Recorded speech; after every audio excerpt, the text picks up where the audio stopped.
Hi everyone. Aku sama. We're practicing the language, so trying to learn some words. I hope this is lovely. This is good. All right.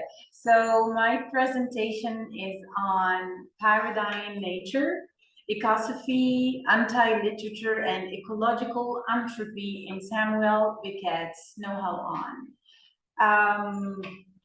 Well, Samuel Beckett, and maybe this would sound a bit weird to those who are familiar with Beckett's fiction, is often exempt from ecocritical discourses because his works portray or assume this inaccessible nature on the discursive level. They are usually hard to access. They are absurdist, and they are hard for readers. That's why they are more on the anti-literature side. Why is Beckett's fiction classified among the anti-literature? Because Beckett's fiction, along with that of Miller, was classified as a highly experimental and disintegrating form of literature. Beckett doesn't actually respect, let's say, the conventional ways of literature. You often access a text by Beckett and then you don't know where you're going. You don't know whether there's an ending, whether you are at the beginning, the middle, or you are kind of nowhere. Okay, like the title of the trilogy. As an explanation or a definition for anti-literature, Ahab Hassan gives this definition that says literature moves toward anti-literature, and in doing so, it reinvents forms that become progressively crazy, disruptive, neo-picaresque, black burlesque, grotesque, gothic, nightmare science fiction. In the end, the anti-forms of outrage and apocalypse blend in silence. So it's more as a literature of silence. Everything is silenced in within the text, and the reader is lost. Sometimes you fail to classify the genre itself. In Beckett's fiction, and especially in the Nohow On trilogy, instead of using natural images and their ecological disintegration in the pastoral and romantic fashions, Beckett gives nature a rather human personification, and this is from where comes the title parodying nature. Nature is parodied. It's more like a parody of nature through the personification of nature, through using these human characters as a parody of nature. So we see this ecological contempt through the quasi-inexistent nature. Beckett, through the text, calls for an environmental awakening, but it goes without saying by displaying this terrifying quasi-apocalyptic malaise where nature is scarce and humans are mortified. In the Nohow On trilogy, it's actually a piece of 3 short prose pieces.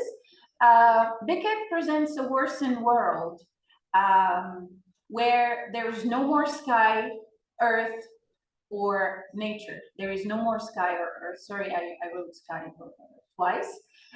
The reader, through the Nohow On trilogy, follows through the loss of meaning. Like the reader is lost. The reader doesn't understand where the storyline is going, and also follows the 3 central and single characters who are suffering themselves. Beckett chooses old and agonizing characters, which also parodies the state of nature, the state of earth, and the environmental degradation. And the title of the last piece, which is Worstward Ho, kind of shows that nature is headed word. It's more like a metaphor for where nature is headed. What is ecosophy first? According to Arnaeus, eco-philosophy, it's coming from eco-philosophy, so ecosophy. It's the utilization of basic concepts from the science of ecology, such as complexity, diversity, symbiosis, to clarify the place of our species within nature through the process of working out a total view. Of course, Felix Guttari is famous for his ecosophical ideology and eco-philosophy through his book entitled The Three Ecologies. What is meant by the three ecologies is this interconnection between the environment, the society, and subjectivity, and mainly subjectivity, because this new philosophy offers this insight into understanding ecological decay and giving this special attention to the subjectivity of man and the private world of men's thoughts and the journey towards aging and withering. There's, I think, interconnectedness is a recurrent term. I've been hearing that since this morning's presentation. Here, there is men and the inner world of men at the center of this philosophy, where there is this link between a reconceived subjectivity and this close relation between human beings, their environment, and their society. The Nohow On trilogy moves along the three ecologies, and for example, the first piece is entitled Company, the second piece is entitled Il-Sin, El-Sad, and the third one is entitled Worstward Ho. The first one, in Company, there's a rather declined portrayal of the three ecologies, environment, society, and subjectivity. And the social relations are all brought up through the point of view of a voice. There's a voice that clinically studies a man who is attached to his bed. The voice reminds the man of his deeds. For example, the man is reminded of a time when he was walking through nature, and then the man captures a hedgehog, puts the hedgehog in a box, thinking that he is contributing to the life of the hedgehog, keeping it as a pet, but then blames human forgetfulness and irresponsibility, because the man should have better left the hedgehog pursue its way. The man would forget about the hedgehog, and then the hedgehog dies, and then we don't think about these small actions. Il-Sin El-Sad presents the two ecologies through the character of a withering old woman and her surroundings. So we have subjectivity and the society here, because the environment is kind of put to, let's say, on the margin. It's on the side.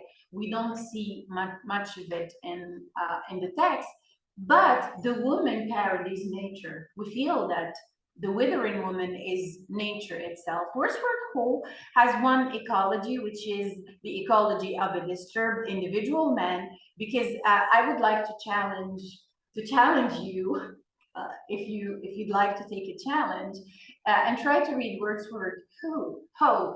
It's really difficult to read and to understand. What I'd like to advance here is an idea that, in addition to its being environmental, ecology is also related to these social relations and to the individual to a great extent. Guttari's ecosophy relies more on artistic groundings than psychological and scientific ones. Guttari, in fact, bases his ecosophical philosophy on Grigory Bastian's remark that there is also an ecology of bad ideas, as there is an ecology of weeds. So even those ideas, even our conception of our selfhood could have an ecology of its own. This ecosophic criticism comes with this connection with ecocriticism, where we link philosophy, the philosophy of subjective behaviors, to literature. So here, literature meets philosophy and ecology. So it's more like a linking point. This ecosophic ideology also offers solutions through this newly established ecosystem, which binds a multiplicity of engagements between politics, aesthetics, ethics, and the human part with the environment. So usually we have the environmental views about sustainability in nature, this more managerial, let's say, actions, green actions, but there's also this new ecology which spreads from the individual rather than just calling for some sustainable cause. The deepest layers of Guttari's of the ecological crisis warns about this natural entropy, which is the end of let's say, of the world, the apocalypse, the ultimate climate crisis. These quasi-apocalyptic consequences cannot be just, as I said earlier, fought against through these calls for sustainability. They depend on our consciousness as individuals and our surroundings. So it depends on an entire society.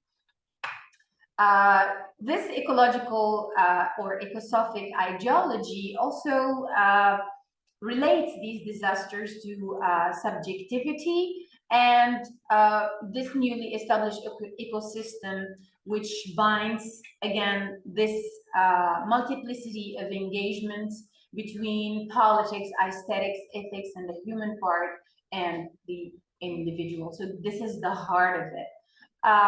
Natural entropy, again, this, I think I repeated myself here, right? Beckett's Nohow On, the trilogy, traces individual decline and the loss of meaning and direction.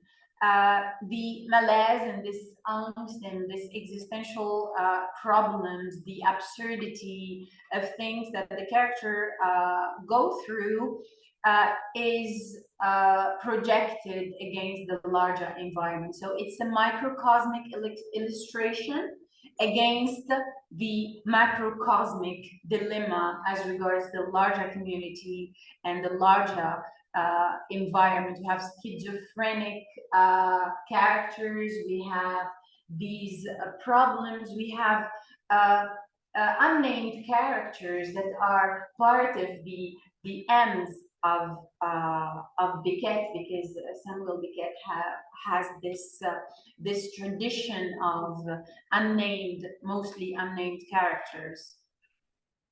In company, a voice is addressed to one who reasons ill and who could go out no more to walk the little winding back roads and interjacent pastures, now alive with flocks and now deserted. So nature is withering. In ill seen, ill said, we have this old woman moving from appearing amidst the pastures to withering among the stone. It says, unalloyed, this old woman, so dying woman, so dead, in the madhouse of the skull and nowhere else.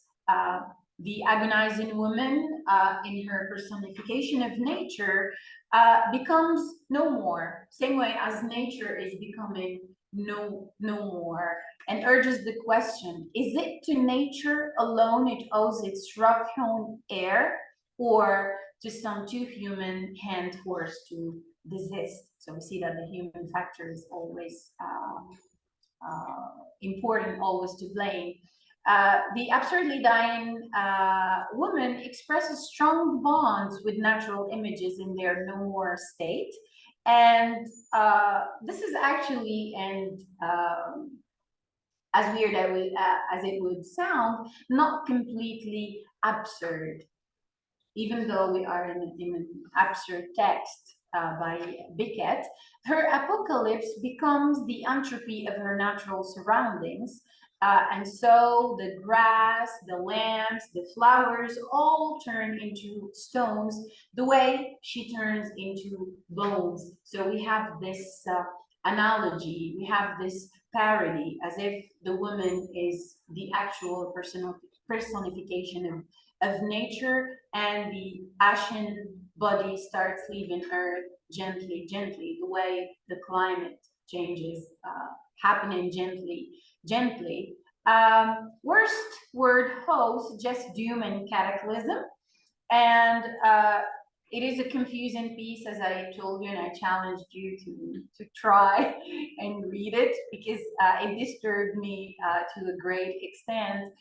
The voice here addresses the reader and pretends not to address the reader as it shifts to omniscient third person at intervals in the text.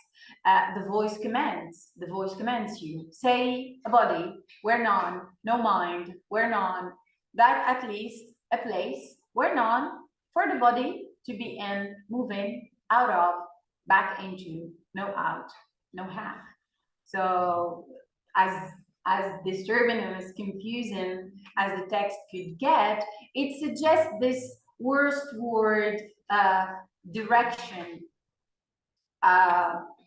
The voice then follows an old man and a child through the apocalyptic atmosphere where there's no bonds, no ground, no pain.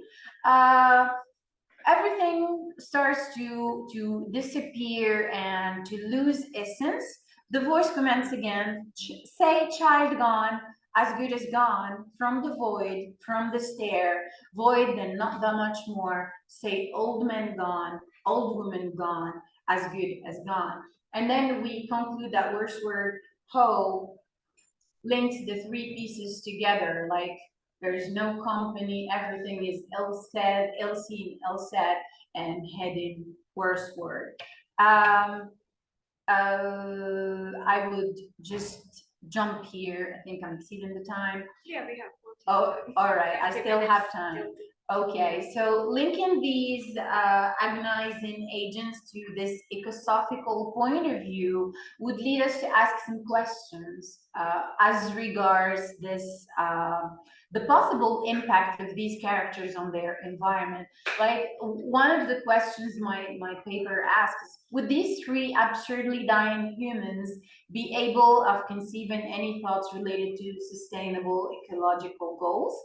And between their subjective economies and conscience malheureuse, which is this philosophical concept, their inability of full expression and irreconcilable beings, could these characters actually contribute in any manner to stop their own entropies, their own death, their own withering, let alone the larger ecological apocalypses around them? So this is basically the questions that the paper asked. Oh, cool, I didn't really see the time. Thought that I talked too much. There is one point I'd like also to clarify. It's this this idea of apocalypse, and Morton said something about this dark nature, about environmentalism. He said that environmentalism is mostly about apocalypse, while ecological thought, ecosophy, and eco criticism that is mostly related to this subjectivity, to these philosophies of the individual, of the self, is something that talks about the future. So something like Miriam mentioned earlier in her presentation about the not so bleak, let's say, ideas about the climate change, that they can actually be surpassed through ecological thought. So ecological thought is the solution to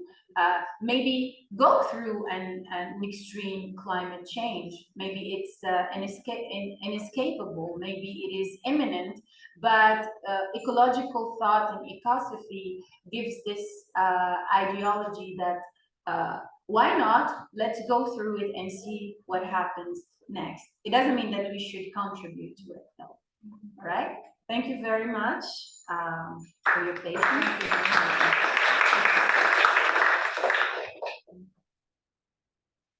Any questions? I think I have a comment. So, right? It's you mentioned something that is interesting, which is the subjectivity. Pretty much what led to this individualism and capitalism and subjectivity that leads to this corruption of the world and the corruption of the human interrelations. Exactly. And what is the solution to this subjectivity according to you? Now it's a question. Yeah. It was a comment turning it into. No, it's a question out there for me and you, actually. Actually, it is this this individualism that should be revised, because we moved more into the self and self-centered, let's say, ways of thinking, that we forgot about the communal and about the traditional ways of existence, about being one with each other, with the environment, appreciating those links that we usually celebrate. I think this calls for a revision, like these purely individualistic and subjective ideals should be revised. Yeah, I totally agree. There's actually a writer whose name is Iris Murdoch. I worked on in my thesis. Yes. She encourages readers to see people as a reality. That is, do not project your individualism on other people. That is, one should really see other people as a reality that is external from your own reality. And this, I think this is what is, as you said, the interaction between us as humans and nature. Yeah. That is what is going to repair. Exactly. Actually, the characters in the Nohow On are solitary. They are marginalized. They are alienated from society. We see no human bonds. It's all about. So it is this cold, agonizing, withering world that parodies what the state of nature and what's happening around. Yeah. Actually, there's impossible to be not subjective, and it's impossible to be objective. So it's we can never be. Yeah, it's simply that is understanding each other's reality that would maybe create a kind of a solution to it. Exactly. Yes. Any questions here? Comments? They haven't studied Beckett yet. It awaits you in the next year. So don't worry. So maybe I made Beckett sound like more inaccessible. Yeah. Well, I know you can. This is more part of his latest text, because he tried to move on more into the experimental, more into the postmodern, closed and inaccessible. It's something like Finnegan's Wake. It's more like James Joyce, because he had James Joyce as his inspiration. So especially Worstward Ho, it's very, very delicate. It's more positive. Interesting that usually the lack of nature description in his work is ascribed to his minimalism. Yeah. But yeah, as you mentioned, they can be like a symbol of either the deteriorated states of the individuals, which he was like fascinated with. Yes. And in a lot of his plays, the nature is rather depicted as an enemy to humans. For example, we have the I don't remember the exact name right now, Yeah. but there was a man thrown into a desert. Is it Endgame? No, it wasn't an Endgame. It was like act in three words or something like that. I don't remember. There was a man thrown into a desert, and again, there is a link with the spirituality which you mentioned. No, that's a different one. I don't remember the exact name, but yeah. So there's also the link with the spirituality that you mentioned. That there is it some external being, some power that provides the man with tools to improve his life in the desert. But when the man tries to use them, he is either unable or the tools are taken away from him. So eventually he gives up. And even when at the very end he's tempted with the jug of water that he's been so desperately trying to reach, he just ignores it and he doesn't do anything. He just gives up on changing his situation. Yeah, this is in fact part of the nature sublime. When nature is way, let's say, when the wilderness is way stronger than the human part. So I think that falls within the nature and the sublime.